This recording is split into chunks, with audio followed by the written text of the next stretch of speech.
नमस्कार, संध्या food point मध्ये आपल्या सर्वांचं स्वागत आहे।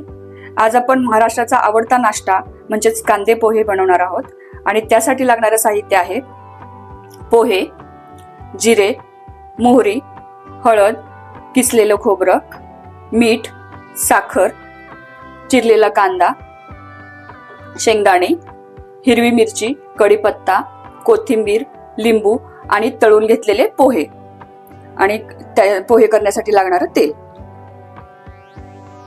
आता आपण पोहे धुवून घेऊयात। हे 2 वाट्या पोहे आहेत। हे 3 ते 4 माणसांसाठी पुरतात। तर पोहे धुताना एक काळजी घ्यायची आहे की पटकन धुवून घ्यायचे, जास्त वेळ पाणी भिजत नाही राहिलं पाहिजे ह्याच्यामध्ये, नाहीतर ते चिकट बनतात। हे असे धुवून पटकन पाणी काढून घ्यायचं त्याच्यामध्ये।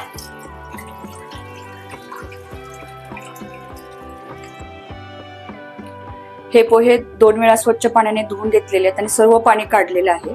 आता ह्याच्यावरती झाकण ठेवायचं आहे 5 मिनिटासाठी, कारण हे पोहे मऊ होतील नंतर। तर आपण हे झाकण ठेवून बाजूला ठेवूयात आणि आपण फोडणी तयार करूयात। आता आपण पोह्याला फोडणी देऊयात। त्यासाठी मी गॅसवर कढई गरम करण्यासाठी ठेवली आहे। तर त्याच्यामध्ये आपण पहिल्यांदा तेल टाकूयात। तेल जरा जास्त टाकायचं आहे, कारण आपल्याला पहिल्यांदा ना शेंगदाणे तळून घ्यायचे। शेंगदाणे ह्याच्यासाठी तळून घ्यायचे अगोदर की ते क्रंची बनतात तळल्यानंतर। जेव्हा आपण कांद्यामध्ये शेंगदाणे टाकतो त्यावेळेस ते क्रंची बनत नाहीत आणि खाताना ते दाताखाली येतात, कचकच लागतात। तर हे आपण अगोदरच तळून घ्यायचे। तेल आपलं गरम झालंय चांगलं, तर आपण शेंगदाणे तळून घेऊया। चांगले क्रंची होईपर्यंत शेंगदाणे तळून घ्यायचे। आता आपले शेंगदाणे तळून झालेले आहेत। 2 ते 3 मिनिटं मध्यम आचेवरती शेंगदाणे तळून होतात। आता शेंगदाणे तळून झाल्यानंतर आपण फोडणी देऊयात। फोडणीला आपण आता 1 चमचा मोहरी टाकणार आहे।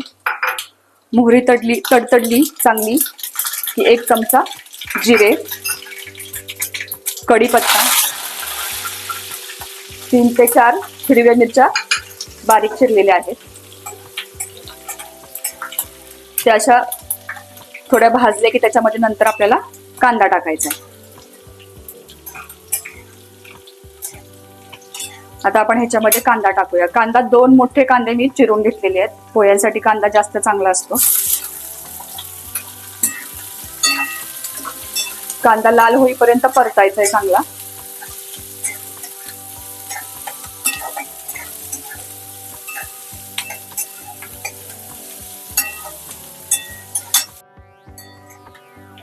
आता आपला कांदा भाजून झालेला आहे। 4 ते 5 मिनिटं हे मध्यम आचेवर भाजलेला आहे। आता ह्याच्यामध्ये आपण अर्धा चमचा हळद टाकायची।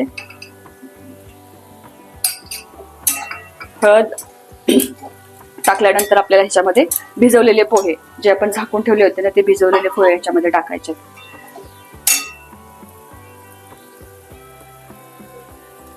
असे सुट्टे करून ते आपण टाकून द्यायचे त्याच्यामध्ये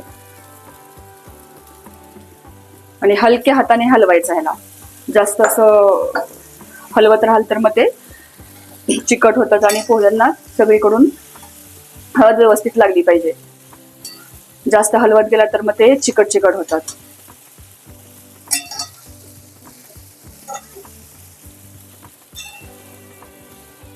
गॅस आपल्याला बारीक करायचा आहे आता आणि ह्याच्यामध्ये आपण चवीनुसार मीठ टाकायचंय।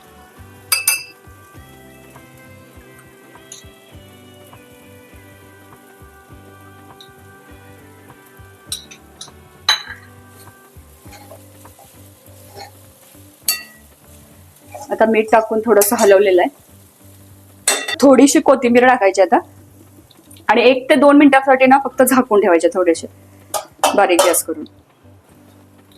आता 2 मिनिटं झाकून ठेवून आपण आता झाकण काढलं ह्याचं।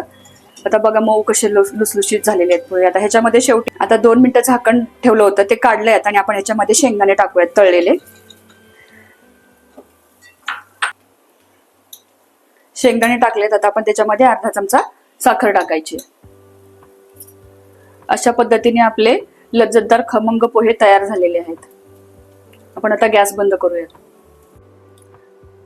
आता मी तयार केलेले पोहे बाउलमध्ये काढून घेतलेले आहेत. आपण त्याला गार्निश करूया. ह्याच्यासाठी मी किसलेलं खोबरं टाकते, त्याच्यानंतर बारीक चिरलेली कोथिंबीर आणि हे तळलेले पोहे.